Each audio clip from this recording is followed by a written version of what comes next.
The Mysterious Bubblegum Factory.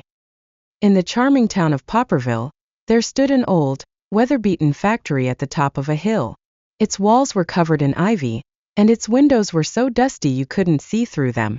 For years it had been abandoned, and the townspeople rarely spoke of it, except for whispers and curious tales. According to the legends, the factory was once the most magical place in all of Popperville, where the world's best bubblegum was made. But one day, without warning, the doors had shut, and no one had entered since.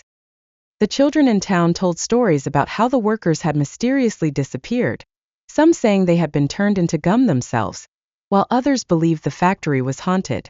Despite the eerie rumors, one boy named Jack couldn't stop thinking about it. Jack wasn't afraid of the spooky tales, in fact he found them exciting. He had always been fascinated by bubblegum, and was known for collecting every kind of gum imaginable. His pockets were always filled with wrappers from exotic flavors: strawberry swirl, blueberry fizz, and sour lime twist. But despite all the gum he chewed, Jack always dreamed of discovering the ultimate bubblegum, the kind that would let him blow a bubble big enough to float into the sky. One autumn afternoon, while walking home from school, Jack passed by the old factory. The setting sun cast long shadows across the hill, making the building look both mysterious and inviting. For some reason, Jack felt a pull toward the factory that day, stronger than ever before. He stopped, staring at the old iron gate that was slightly ajar, as if beckoning him to enter. Without thinking twice, Jack squeezed through the gap in the gate and walked toward the massive wooden doors. His heart was racing with excitement. As he pushed the doors open, they groaned loudly, echoing through the silent factory. Jack stepped inside, half expecting it to be dark and filled with cobwebs. But to his amazement, the factory looked like it had been frozen in time. Bright, colorful machinery lined the walls, and conveyor belts were still packed with rainbow-colored bubblegum. There were gumball machines taller than Jack's house, and the air was thick with the sugary scent of gum. The floor sparkled with colors as if it had just been polished. Everything was untouched, waiting for someone to bring it back to life. As Jack wandered deeper into the factory, he couldn't shake the feeling that he wasn't alone. He was inspecting a giant mixer filled with shimmering gum, when he suddenly heard a voice behind him. "Welcome, young adventurer," the voice boomed. Jack spun around to find a tall, thin man standing in front of him. The man wore a pinstripe suit with a top hat that looked like it was made entirely of bubblegum, twisted and knotted in vibrant colors. His mustache curled upward at the ends, and his eyes twinkled with mischief. "Who are you?" Jack stammered. "I am Mr. Poppins," the man said with a wide grin. "The last bubblegum master of this factory. I've been waiting for someone like you for a very long time." Jack blinked in surprise. "You've been waiting for me? Why?" Mr. Poppins chuckled, his mustache bouncing. "This isn't just any old factory, my boy. It's a magical place. The bubblegum made here is unlike any other in the world. It can do extraordinary things, make you fly, change your voice, even make you invisible. But," he added, his eyes narrowing, "the magic has faded because no one believes in it anymore. People forgot the wonders of bubblegum, and the factory grew quiet." Jack's heart raced. "Magic bubblegum? You mean it's real?" Mr. Poppins nodded solemnly. "Indeed. But there's one problem. The factory needs a new master to bring the magic back to life. And that's where you come in. But before I can hand over the keys to the factory, you must prove yourself worthy." Jack couldn't believe what he was hearing. A chance to run the world's most magical bubblegum factory? This was his wildest dream come true. "What do I have to do?" he asked eagerly. Mr. Poppins' grin widened. "3 tests. If you can pass them, the factory and all its wonders will be yours."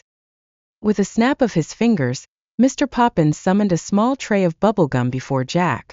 Each piece was a different color and shape, glistening with sugar. "Your first challenge," Mr. Poppins said, "is to blow the biggest bubble you've ever blown. But not just any bubble. It must be big enough to lift you off the ground." Jack grabbed a piece of bright blue gum from the tray and popped it into his mouth. As he chewed, he felt a tingling sensation on his tongue.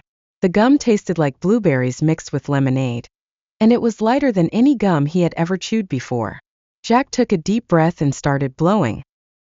The bubble grew quickly, larger than his head in just a few seconds. Jack kept blowing, watching in amazement as the bubble expanded to the size of a beach ball. But it didn't stop there. The bubble kept growing and growing until it was so big that Jack's feet began to lift off the ground. He gasped as the bubble floated higher, carrying him a few feet into the air. Mr. Poppins clapped his hands. Excellent! You've passed the first test with flying colors. But don't get too comfortable, we have 2 more to go. He led Jack through a series of candy-colored doors to a room that looked like something out of a dream. The walls were lined with giant pipes, each filled with different kinds of bubblegum. In the center of the room stood a tall, clear tube, almost like a chimney, with a platform at the bottom. For your second test, Mr. Poppins explained, you must chew a piece of gum that will make you float all the way to the top of this tube. But be careful. The magic only lasts for 30 seconds. Jack grabbed a piece of bright pink gum from a nearby dispenser. The label read, floating bubblegum. He popped it into his mouth and began chewing. Instantly he felt his feet lift off the ground again. But this time he shot up like a balloon. Jack floated higher and higher inside the tube, the walls flashing by in a blur.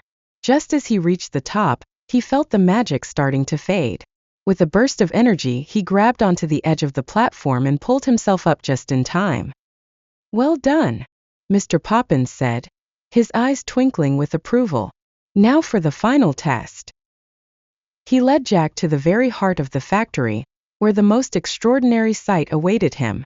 There in the middle of the room stood a gumball machine unlike any Jack had ever seen. It was as tall as a house, and inside was a single gigantic gumball that shimmered with every color of the rainbow. This, Mr. Poppins said, is the great bubblegum, the most powerful and magical gum ever created. It contains every flavor ever imagined, and it can be used to blow the largest bubble the world has ever seen. But only someone with a pure love for bubblegum can unleash its magic. Jack stared at the giant gumball, his heart pounding with excitement. This was it, the ultimate test. He stepped up to the machine, took a deep breath, and reached for the great bubblegum. It was soft and warm in his hands, almost pulsing with energy. Jack took a bite and instantly an explosion of flavors filled his mouth. It was like tasting every fruit, candy, and dessert he had ever dreamed of all at once. As he chewed, Jack could feel the magic building inside him. He took a deep breath and blew. The bubble grew faster than he had ever imagined, expanding to the size of a car, then a house, then even bigger. It floated out of the factory doors and into the sky, casting a rainbow-colored glow over all of Popperville. The townspeople looked up in awe as the giant bubble hovered above them, shimmering in the evening light. With a final pop, the bubble burst into a shower of sparkles, raining down over the town like confetti. The air was filled with the sweet scent of bubblegum, and everyone cheered in delight. Mr. Poppins smiled proudly. You've done it, Jack. You've passed all the tests. The factory is yours. From that day on, Jack became the new master of the bubblegum factory. He created new wild flavors that brought magic and joy to people all over the world. And as for Popperville, it became famous for its floating bubbles, and the scent of fresh gum filled the air for miles around. And so the magic of bubblegum lived on, thanks to one boy's wild imagination. The end.